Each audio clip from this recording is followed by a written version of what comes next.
power in politics, and today was a big day for Michigan and for Senator Elissa Slotkin as she took to the Senate floor for her maiden speech to talk to the whole country about the needs of the state of Michigan. And Senator Slotkin, this is the only nightly political show in Detroit and in the state, and so we thank you for joining us on the Pulse here tonight on such an important day. Happy to be here. Thanks for having me. So you said something very interesting in your speech. You said, and this is an interesting question for anyone at home right now, if you ask yourself what's the #1 most existential threat right now to the United States of America, people at home, ask yourself what that would be. Senator Elissa Slotkin says it is a shrinking middle class. That is the biggest threat right now. Why do you say that? I mean, I think that America is built on the American dream and this very, very simple idea that if you work hard and you play by the rules, you should do well and your kids should do better. And I think for a lot of Michiganders, a lot of people around the country, they are questioning whether that still holds. And to me, you know, in a very diverse place like our state, in a diverse place like our country, when people can't achieve what their parents achieved, when they can't get ahead from just honest work, when they have to have 3 jobs in order to cover the bills, they're angry, right? You can feel that anger. I feel it. So to me, what happens when people feel angry is that they look for someone to blame. And again, a lot of the anger that you see in our politics is reflective of that. So Michigan invented the middle class. We literally invented that idea that you could work in an auto plant and afford the car you were building. We got to have a strong middle class. We got to have an American dream that works. So to me, that is the #1 issue for the country, but also for my time as a senator. You know, I find it interesting because you were elected into office at the same time that President Donald Trump won Michigan. And it spoke to kind of that disenfranchised middle class group out there that said, you know what, these politicians aren't working for me. And politics as usual isn't working for me. And so many Democrats, 20,000 Detroiters voted for Donald Trump, the president, because they felt like maybe he knew what they were thinking about and talking about. Are Democrats learning from that? And have you taken a note from that page as well? Yeah, I mean, I think it's hard to miss the message of last November.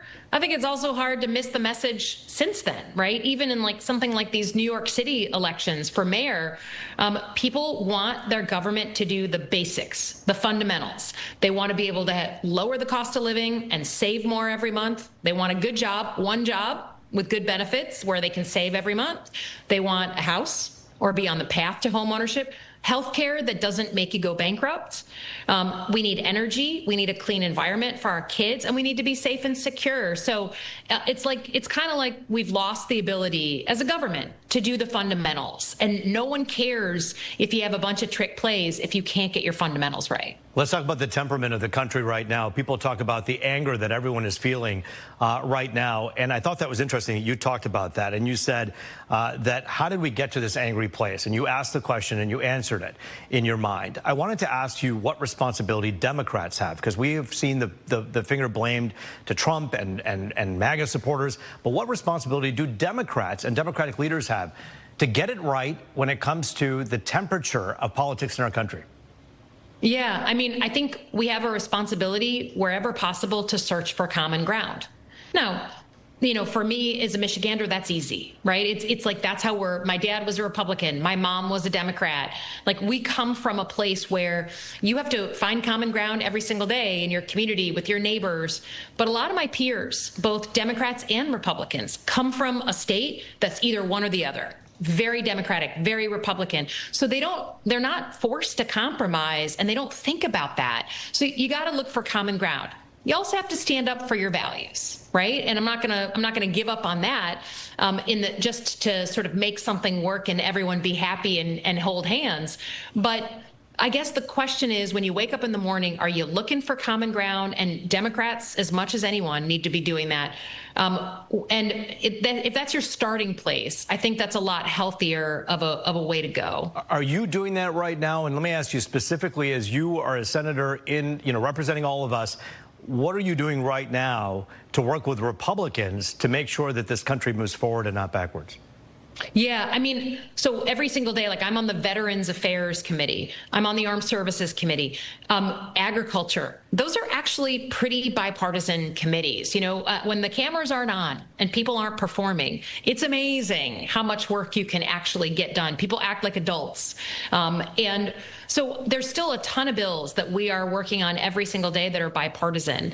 I mean, look, Michiganders know that I have my own mind. I'm independently minded. This spring, I took my first vote where I was the one Democrat to vote with the Republicans on no EV mandate, right? I said in my campaign I was not going to support an electric vehicle mandate. Sure. California had a mandate.